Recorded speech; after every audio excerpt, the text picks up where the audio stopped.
계시록 4장, 5장, 6장을 제가 말씀을 드리겠는데요. 계시록 4장 1절은 이 일 후에 내가 보니 하늘에 열린 문이 있는데 내가 들은 바 처음에 내게 말하는 나팔 소리 같은 그 음성이 이르되 이리로 올라오라. 그러니까 나팔 소리 같은 그 음성이 주님의 음성이겠죠. 이후에 마땅히 일어날 일들을 내가 네게 보이리라 하시더라. 그러니까 앞으로 일어날 일들에 대해서 보이신다고 말씀해 주셨습니다.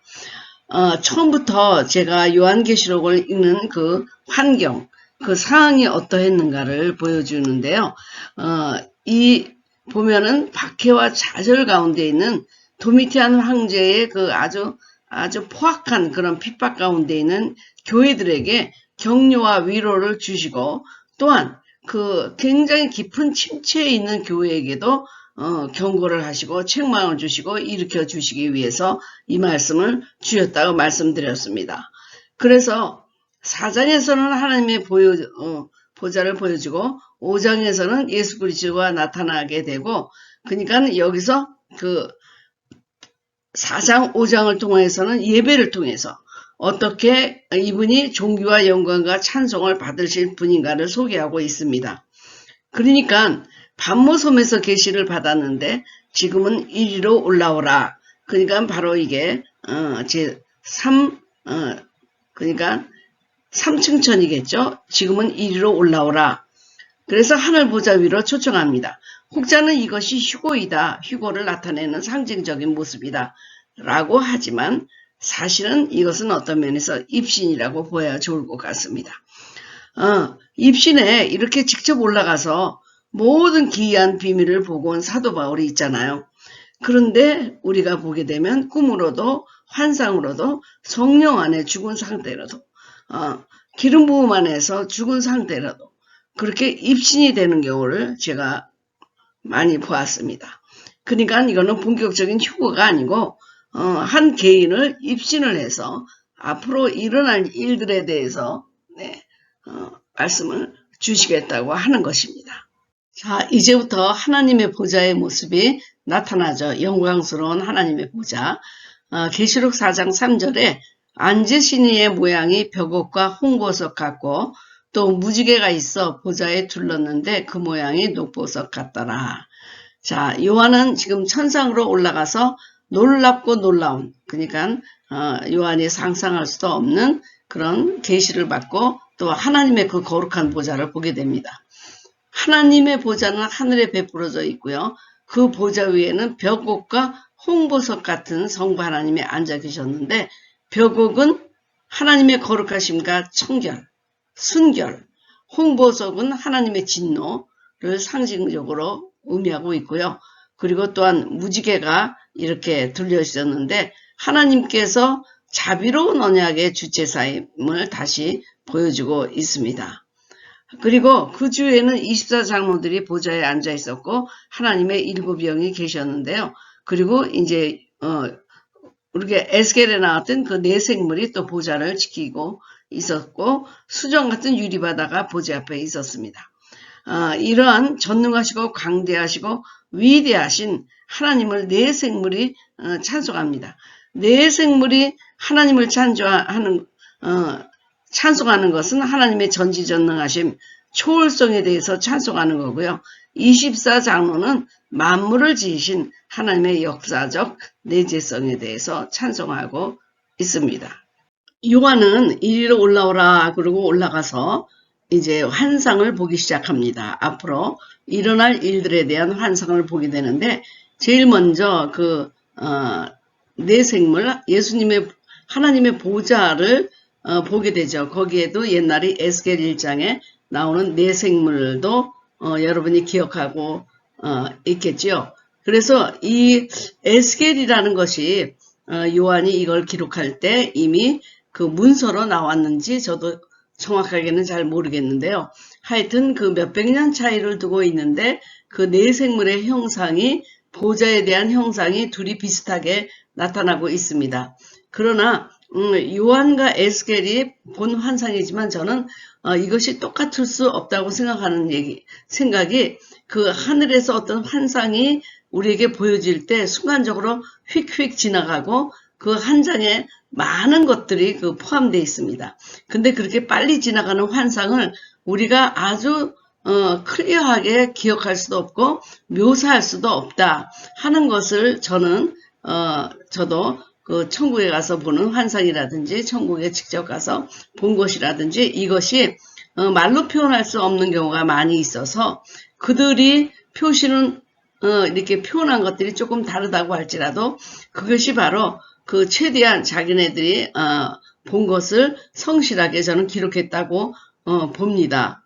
그래서 이 몇백 년 차이를 두고 하나님의 보좌에 대한 계시와 환상이 둘이 시기적인 차이가 있지만 똑같은 것을 보고 왔다 하는 것을 이 성경에 지금 요한계시록에 나타나 있습니다.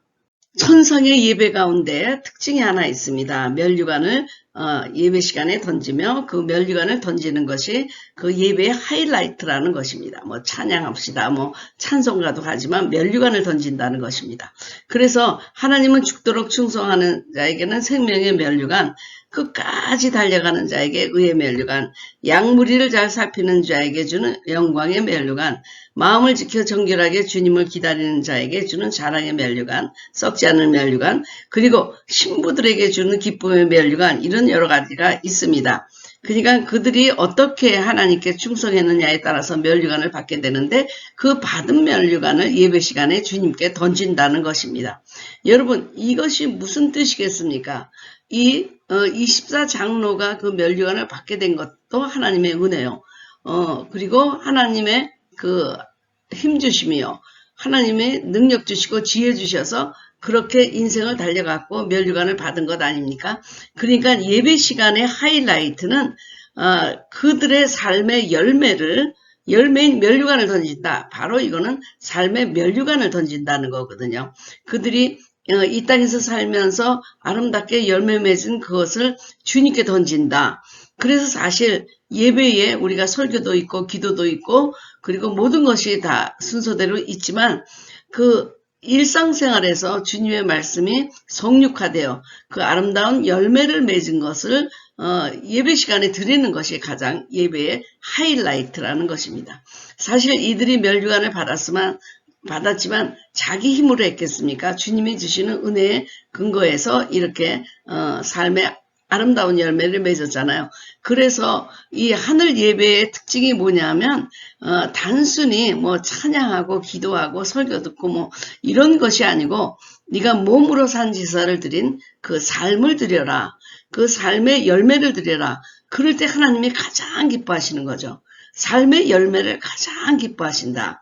이거를 천상의 예배에서 볼 수가 있는 것입니다. 천상에 올라가서 이 요한이 보니까는 두루마리를 펴거나 보거나 할 자가 없는 것 같아서 마음이 상해서 울게 됩니다. 왜냐하면 이 두루마리를 펴야 하나님의 심판이 이루어지고 의의 심판이 이루어지고 그동안 하나님 나라와 참음에 동참했던 이 요한 같은 그런 많은 순교자들과 제자들로서는 마땅히 마지막에 하나님의 의의 심판이 있어야 된다는 것입니다. 그때 아주 상당한 핍박을 받았다고 그랬잖아요. 우리가 설명할 수도 없고 묘사할 수도 없는 그런 극심한 그런 환난 가운데 있었던 이 교회는 마지막에 주님이 이렇게 심판을 해서 그 적들을 자기의 핍박하던 자들을 마땅히 심판을 받아야 된다고 생각했는데 이것을 열 자가 없다.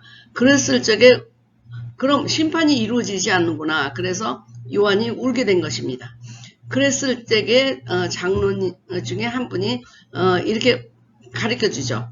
5절에서는 그분은 유다 지파의 사자이며 다윗의 뿌리라는 것이고 6절에서는 앉아 계신 일찍 죽임을 당한 어린 양 같은 분이 보였는데 그 두 가지 속성을 가지신 분이 심판을 하시고 인을 뗄 수 있는 자격이 있구나, 고난이 있구나, 그걸 알게 되죠. 그러니까 토라 공동체에서는 우리가 유다 지파의 사자, 다윗의 뿌리, 그러면 우리는 모르고 지나가는 것도 토라 공동체는 이분이 누구구나, 예수님이시구나. 그리고 그분은 이렇게 속죄물로 죽으신 어린 양이구나 하는 것을 금방 이해할 수 있는 것입니다. 그래서 그 두루마리의 인봉을 떼실 수 있고 거기에 합당한 고난을 갖고 계신 예수님이 계시다 해서 요한이 이제 울지 않게 된 것입니다. 그러니까 요한이 울게 된 이유를 여러분 이해되시겠죠?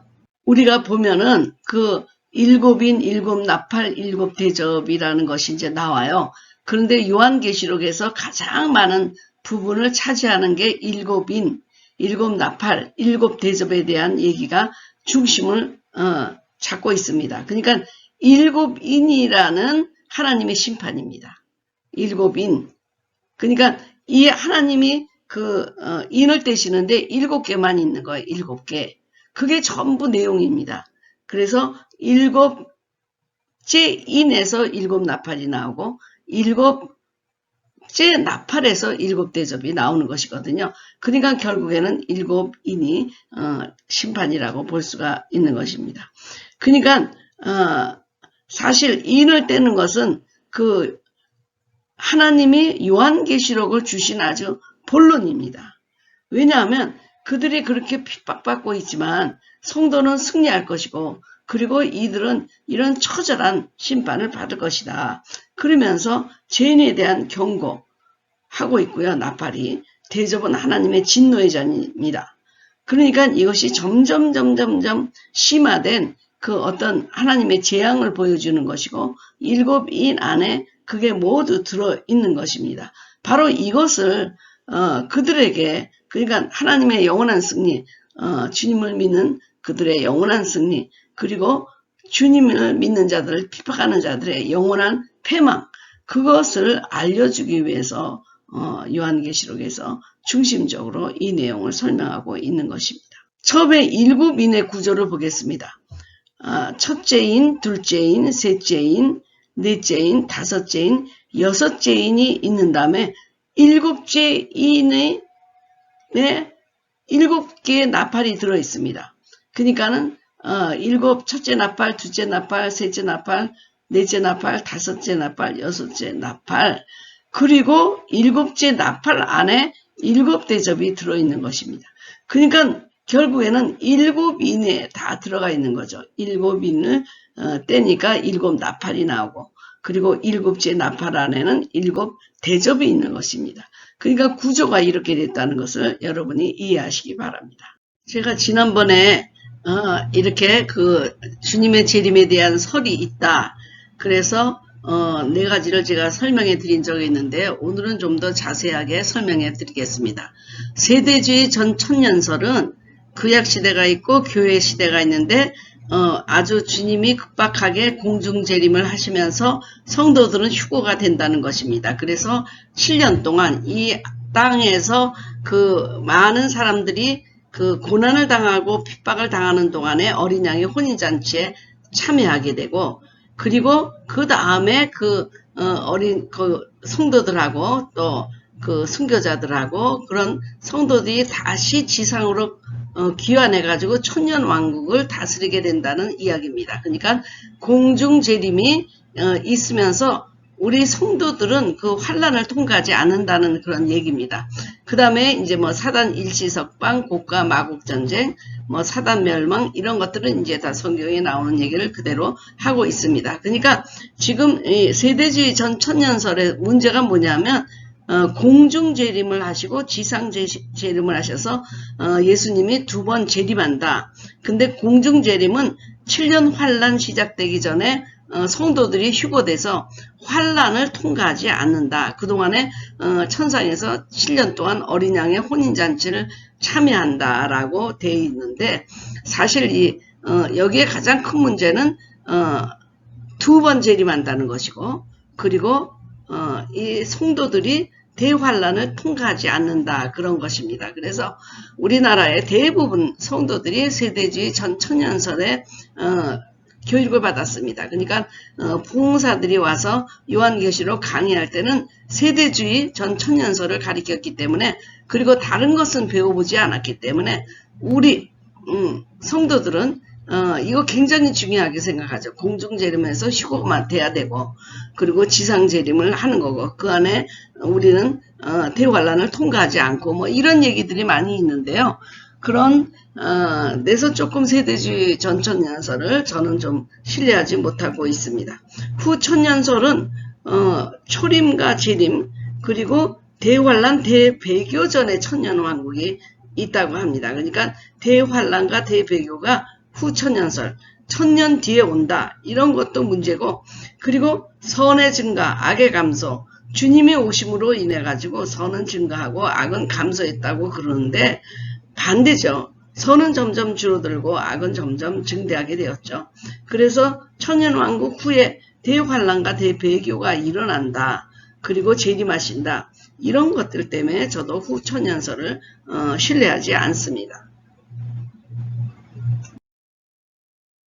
그러니까 역사적 전천년설은 사실 세대주의적 전천년설과 함께 두 가지로 나타나고 있습니다. 여기서 초림의 구약시대, 신약시대, 배교 환란의 징조가 와서 뭐 7년 환란이라든지 뭐 이런 배교라든지 이런 걸 다 지나고 나면 주님이 재림하시고, 그리고 그 성도들과 함께 이 천년을 이 땅에서 다스리고, 그리고 잠깐 곡과 마곡의 전쟁이 있고 사단이 풀려나고 뭐 미혹당하고 뭐 이런 스킴으로 되어 있습니다. 역사적 전천년설은 우리 성도들이 환란을 통과한다는 그런 취지로 되어 있습니다. 근데 무천년설은 사실 천년이 없는 거죠.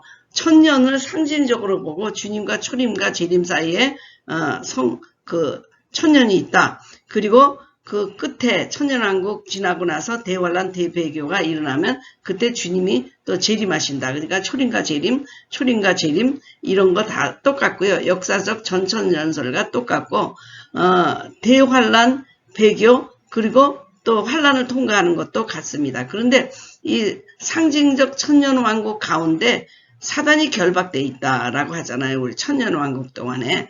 근데 사실 사단이 결박되어 있다고 한다면 지금 상징적 천년왕국에는 사단이 역사하지 못해야 되죠.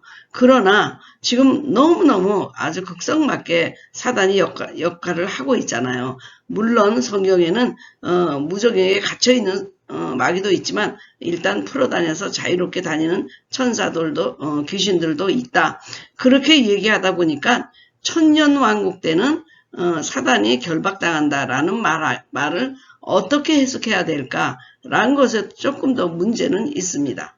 그러나 저는 천년왕국에 대해서 이 땅에서 정말 지상에서 주님이 이 성도들과 그리고 또한 그 순교자들과 와서 이 땅을 다스릴까, 천년을 다스릴까 하는 데는 저는 의아하고요.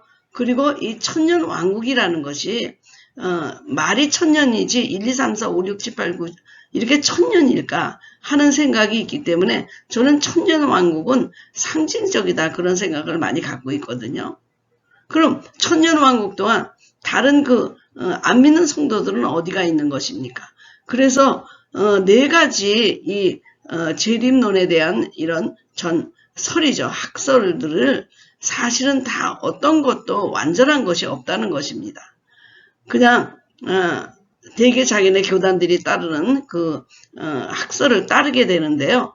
대개 뭐 장로교라든지 아니면 감리교라든지 그리고 역사적 전천년설은 우리 장로교의 유명한 신학자들이 다 이걸 따르고 있고 거기서 또 공부하신 분들이 다 역사적 전천년설을 더 따르고 있고 어떤 분은 무천년설이 더 성경적이다 라고 하는 분도 있는데 사실 네 가지를 갖고 어떤 관점에서 요한계시록을 보느냐에 따라서 완전히 요한계시록은 다른 방향으로 해석이 된다는 것을 제가 말씀드리고 싶습니다. 그럼 이 일구비는 언제부터 떼기 시작하셨는가 라는 질문입니다. 그래서 계시록 1장 1절에 보면은 예수 그리스도의 계시라 이는 하나님이 그에게 주사 반드시 속히 일어날 일들을 그 종들에게 보이시려고 하면서 속히 일어날 일들이라고 얘기했을 때는 아주 몇천 년 뒤에 일어난다는 일이 아니고 지금 고난을 받고 있는 이들에게 아주 속히 일어날 일들이라고 우리가 이해하면 좋겠습니다. 그것을 마지막 때 일어난다고 성경에도 나타나 있지만 이것이 마지막이니까 다 그냥 몇천 년 지나가지고 마지막 환란기에 와서만 일곱인을 떼서 첫째인, 둘째인, 셋째인 이렇게 떼는 것이라고 여러분이 생각하기 쉬운데 저는 일곱인을 주님이 승천하시고부터 떼기 시작했다고 믿습니다. 왜냐하면 주님이 그 부활 승천하시고 하나님에게 이 일곱인을 뗄 수 있는 어린 양의 그 권위를 받은 거예요. 그러니까 이 어린 양이 자기의 사명을 다하고 부활 승천했을 때 주님의 오른쪽에 앉아서 일곱인을 언제 떼든지 그것은 그 어린 양에게 권한을 준 것이기 때문에 저는 일곱인이 그 주님이 초림 이후에 부활 승천 이후에는 언제든지 뗄 수 있다고 저는 생각합니다. 왜냐하면 지진이나 그 일곱인 안에 들어있는 지진, 기근, 전쟁, 무슨 죽음, 바이러스, 뭐 태풍, 우박, 메뚜기 떼, 전염병 이런 것들이 지금만 있는 게 아니고 그냥 주님이 승천하신 이후에 계속 처처해서 이런 일이 났기 때문입니다. 그러니까 지금만 앞으로 우리가 이런 마지막 때를 당해서 일곱인이 떼어지는 것이 아니라 지금 역사상에서 일곱인은 계속 떼어져 왔다고 저는 믿고 있습니다. 왜? 주님이 그 고난을 벌써부터 받았기 때문이고 그리고 반드시 속해 일어날 일들 반드시 속해 일어날 일들 성경에서는 하루가 천년 같고 천년이 하루 같으니까 속해 일어날 일들이 뭐 5천년 뒤에 일어날 수도 있지만 지금 이 글이 고난받는 그리고 절망 가운데 있는 일곱 교회에게 주어졌던 말씀이라고 생각할 때 주님은 그 승천하시자마자 이 일곱인을 뗄 수 있는 고난을 받았다고 저는 믿고 그 언제 떼었는가는 그 예수님에게 달려있다고 저는 믿습니다. 그러니까 우리들이 알고 있는 것은 일곱인들을 그 마지막에 몰아가지고 계속 뗀다고 생각하잖아요. 네, 그러니까 지금부터 일곱인을 떼기 시작했는가 이렇게 하지만 저는 이미 일곱인들이 떼어졌다고 생각합니다. 그래서 계속적으로 주님이 아무 때나 일본인들을 한번 떼기 시작하면 그 다음에는 반복적으로도 그 일곱인이 주는 재앙들이 우리 이 땅에 내릴 수 있다고 생각합니다. 그러니까 그 믿지 않는 자들을 심판하기 위해서 또한 믿는 자들이 자기의 사명을 감당하지 못할 때 언제고 하나님은 예수님에게 이런 인을 사용할 권한을 주셨다는 것입니다. 성경 어디에도 마지막 때의 일곱인을 떼서 차례로 떼고 한 번만 떼고 만다는 얘기가 없습니다. 그래서 저는 한 번 일곱인이 열린다면은 그 똑같은 재앙들이 계속해서 일어날 수 있다고 저는 믿습니다. 기근, 지진, 전염병, 홍수, 토네이도, 전쟁 등 이런 것들이 지금만 새로운 것이 아니고 더 반복되고 있습니다. 더 깊어지고 더 이런 자연재해는 너무너무 많이 있지요. 그래서 저는 그 크고 작은 이 재앙들을 주님이 일곱인을 떼시고 나서 언제든지 다시 한번 또 줄 수 있다. 어느 때고 하나님이 주실 수 있다. 저는 그렇게 믿고 있습니다. 그러면 이 세상에 있는 나타나는 모든 그 자연적인 재난이라든지 재앙은 하나님으로부터 왔고 일곱인을 떼시기 때문에 온 건가? 라고 우리가 질문해 본다면 그런 것은 아니다. 라고 얘기할 수 있습니다. 그러니까 자연적인 재난도 있고 인재, 사람의 자연 학대로 일어나는 재앙도 있고 그리고 그 재앙을 하나님께서 심판의 도구로 사용하실 수도 있다는 것입니다. 그래서 사실 이것이 일곱인을 띄면서 하나님이 심판의 도구로 사용한 재앙인가 아니면 이거는 인간적인 재앙인가 이 재앙은 하나님으로부터 오는가 라는 질문이 일어날 수 있습니다. 그래서 저는 인재들, 인간이 죄악을 범하고 그리고 환경 보호하지 않고 그리고 학대함으로 인해서 오는 재앙들이 있는데 그 재앙을 하나님이 우리들에게 심판의 도구로 그건 사용했다고 저는 믿고 있습니다. 그러니까 주님이 재앙을 주시기 위해서 재앙을 만드는 것이 아니고 우리 인간들이 온 역사를 오면서 그렇게 재앙들을 만들었다고 저는 생각하고, 그 재앙이 곧 그 하나님이 우리에게 주는 심판으로 나타났다고 믿고 있습니다. 다음 시간에 이 재앙들이 어떻게 해서 일어나게 됐는가, 어떻게 우리가 십계명을 안 지켜서 일어나게 됐는가를 또 연이어서 말씀을 드리겠는데, 사실 이 재난이 올 적에는 의인도 죄인도 다 같이 받잖아요. 다 같이 통과하잖아요. 그 재난이, 자연적인 재난은.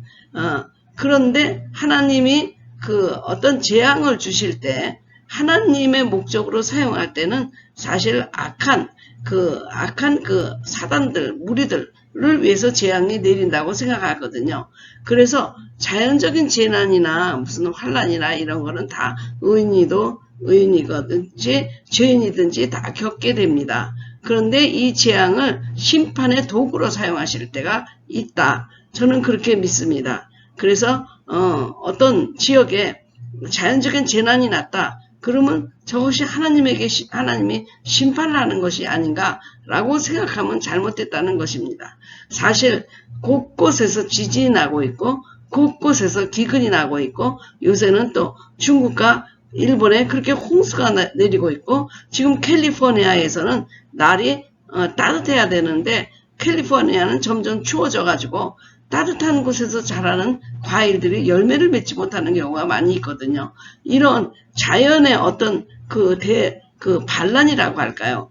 이런 것들이 일어나고 있는 것은 다 인재죠. 우리가 그 자연을 학대했기 때문에 나타나는 것인데, 그것을 통해서 하나님이 이 세상을 심판하는 도구로 사용하실 수 있다. 저는 그렇게 믿습니다. 그래서 모든 재난이 하나님으로부터 오는 것은 아니고, 그리고 모든 재난이 일곱인 그 두루마리를 일곱인을 떼었을 때 나타나는 것도 아니다라는 것을 저는 말씀드리고 싶습니다. 다시 한번 우리가 간단하게 정리해 보겠습니다. 요한계시록은 초대교회에 핍박받는 토라 공동체를 위로하기 위해서 쓰여졌기 때문에 여기에 나오는 많은 단어들, 이런 것들은 그들이 설명 안 해도 다 그냥 알아듣게 되어 있는 단어들입니다. 또한 하나님의 오른손에 있는 두루마리에 쓰여진 것들, 안팎으로 쓰여진 것들이 7인으로 봉해져 있는데, 그것은 어린 양만이 뗄 수 있는 것인데, 이 어린 양도 토라 공동체는 잘 이해할 수 있는 말입니다. 그럼 7인은 언제부터 열리기 시작했을까? 많은 사람들이 마지막 때가 돼서 7인을 열기 시작한다, 떼기 시작한다. 그런데 저의 생각은 그렇지 않습니다. 예수님이 부활승천한 후 주님의 오른편에 앉아 있을 때부터 그 뗄 수 있는 권한이 주어졌다고 저는 생각합니다.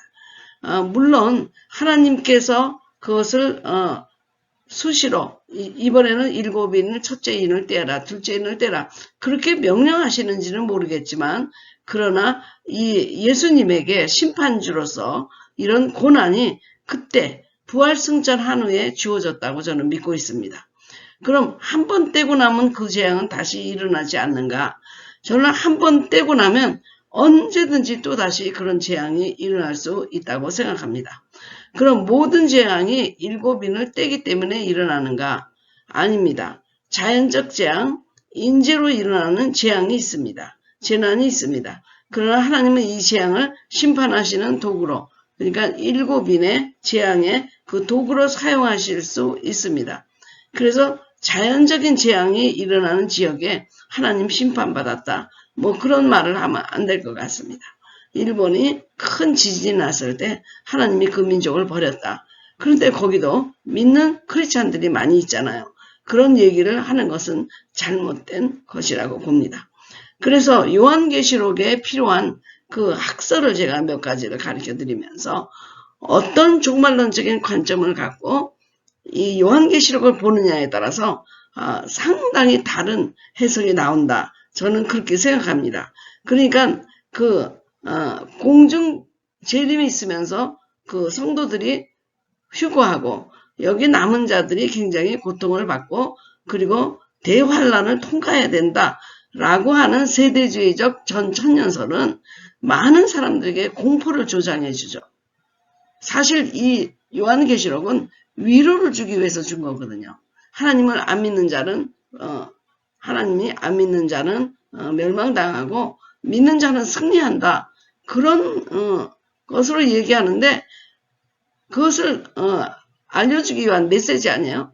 그런데 우리가 자꾸 그 7년 환란을 얘기하면서 믿는 자들은 휴고되고 안 믿는 자들은 남아서 뭐 순교자가 되든지 아니면 그냥 뭐 666을 받든지 그런 얘기를 할 때 상당히 그 종말론이 우리에게 두려움을 갖게 하는데 그것은 요한계시록을 쓴 의도와는 전혀 다르다. 저는 그렇게 생각하기 때문에 여러분들 이제 이게 다 학설로 마지막에 돼 있는 거기 때문에 어떤 것이 확실히 우리에게 맞는 것인지 모르지만 저는 그렇게 생각합니다.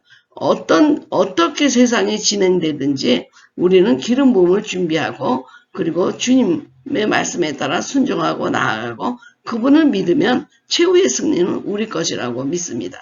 그래서 여러분 7년 환난 전에 성도들은 휴거돼서 주님과 결혼 예식을 하고 있고 이 땅에서는 아주 참담한 핍박을 받는다. 이런 얘기는 사실은 우리에게 공포심을 조장할 뿐 요한계시록의 의도는 아닙니다. 요한계시록은 모든 성도들도 대환란을 통과한다고 그랬습니다. 그러나 다음에 제가 나오는 동영상에서 말씀드리겠지만 하나님은 그들을 인을 쳐주시고 보호해 주시고 그래서